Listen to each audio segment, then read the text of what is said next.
شادابه ها رو داریم، صوت ها رو داریم، موسیقی غم و اندوه و مرگ رو داریم که امیدوارم براتون اجرا نکنیم اون بخششو. موسیقی درمانی یا گواتی رو داریم، زار و باد رو داریم، موسیقی دریایی و ساحلی داریم، موسیقی شبانی داریم، موسیقی کودک رو داریم، موسیقی مختص به زنان رو داریم،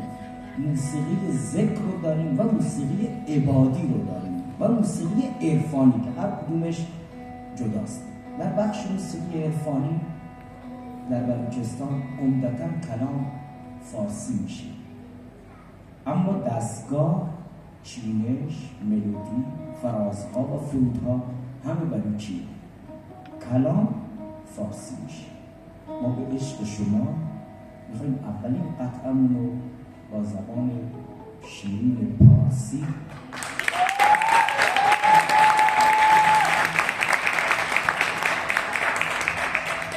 از مولانا تقدیم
آبشو از کینه ها روزینه ها جلسینه ها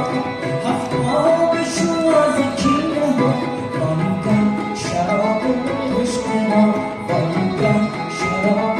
عشق را پیمانشو